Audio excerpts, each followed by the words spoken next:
Myself Madhul Trivedi. Now we will discuss about the polity. So, in this lecture, we will discuss about the functional overlapping. Functional overlapping का मतलब क्या होता है?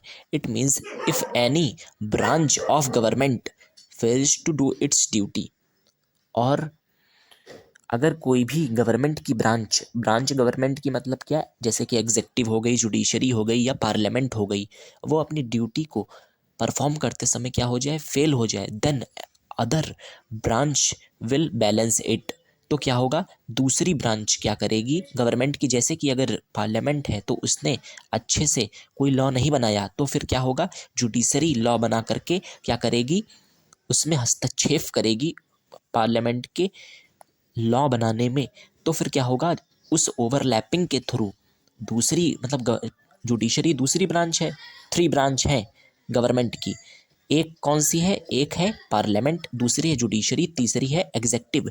तो judiciary क्या करेगी, लॉ उस लॉ में हस्तक्षेप करके क्या करेगी, एक कोई निर्णय देगी। जो जुडिशरी होगी, कोर्ट होगी, वो क्या करेगी, कोई ना कोई डिसीजन लेगी और कोई ना कोई अमेंडमेंट या संशोधन के थ्रू क्या करेगी, कोशिश करेगी कि कोई नया डिसीजन दे करके क्या करेगी, उस लॉ को सुधारा जा सके। तो क्या कर रही है जुडिशरी, वहाँ पे हस्तक्षेप कर रही है, ओवरलैपिंग हो रही है। इसी को हम क्या कहते हैं, फंक्शनल ओवरलैपिंग। तो फंक्शनल ओवरलैपिंग का मीन्स क्या होता है, it means if any branch of government fails to perform its duty then other branch will balance it।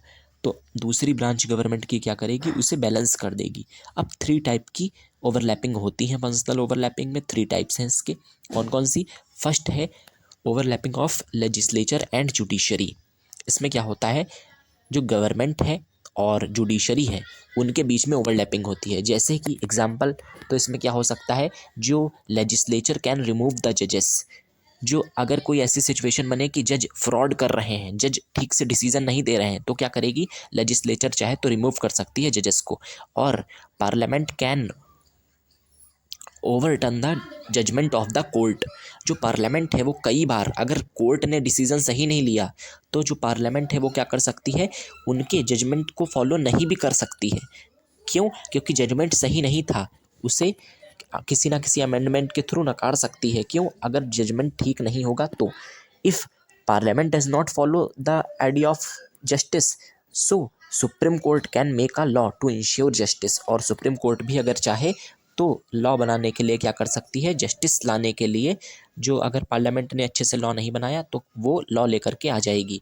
ये है फर्स्ट ओवरलैपिंग। सेकंड ओवरलैपिंग है overlapping of executive and legislature.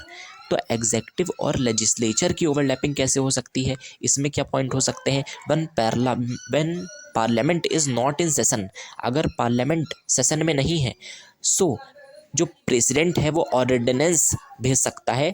Ordinance भेज सकता है, ऑर्डिनेंस मतलब हो सकता है, ऑर्डिनेंस का मीन्स होता है कि प्रेसिडेंट क्या करेगा, एक टेम्परेरी लॉ बना रख सकता है तब तक के लिए। जैसे कि कोरोना टाइम में हुआ था, कोरोना अगर पार्लियामेंट सेशन में नहीं है तो प्रेसिडेंट एग्जेक्टिव में आता है, वो क्या करेगा, एक टेम्परेरी लॉ ऑर्डिनेंस के थ्रू पास करेगा और वो लॉ तब तक लागू रहेगा जब तक क्या होगा, पार्लियामेंट सेशन में नहीं आ जा सकती। इस तो इसे हम क्या कहेंगे, overlapping of executive and legislature. और कई बार क्या होता है, एंड अब थर्ड जो ओवरलैपिंग है वो क्या होती है, overlapping of executive and judiciary. It is third overlapping. So अब जैसे कि अपॉइंटमेंट ऑफ जजेस डन बाय द प्रेसिडेंट, और president has judicial power to pardon, remit and और एनी क्रिमिनल। क्या होता है, आर्टिकल 72 के तहत प्रेसिडेंट को क्या होता है, एक सुविधा मिलती है। वो एग्जेक्टिव में आता है ना प्रेसिडेंट, कि वो क्या कर सकता है, जज ने भले ही उसे फांसी की सज़ा दे दी है, लेकिन क्या होगा, पैरडन, रिमिट, ये सब कर सकता है कौन, प्रेसिडेंट। क्यों कर सकता है, क्योंकि उसके पास पावर है, ओवरलैपिंग कर सकता है अगर चाहे प्रेसिडेंट। भले ही वो एग्जेक्टिव में आता है, लेकिन जुडिशरी ने भले ही फांसी दे दी, सुप्रीम कोर्ट ने भले ही फांसी दे दी, लेकिन अगर प्रेसिडेंट चाहे तो उस व्यक्ति को पूरी तरह से मुक्त कर सकता है। तो ये पावर भी है, प्रेसिडेंट के पास भी अपनी एक पावर है और जुडिशरी के पास भी पावर है। जैसे कि जो प्रेसिडेंट है वो क्या करता है, अपॉइंट करता है जजेस को। और कई बार हम ये भी हमको देखने को मिलता है कि जो जुडिशरी है वो कई सारे जो एग्जेक्टिव के अंदर आईएएस ऑफिसर्स भी आते हैं उन्हें भी रिमूव कर सकती है, उनके लिए भी सम्मन वगैरह भिजवा सकती है। तो ये थ्री टाइप्स की ओवरलैपिंग होती है फंक्शनल ओवरलैपिंग के अंडर। Thank you.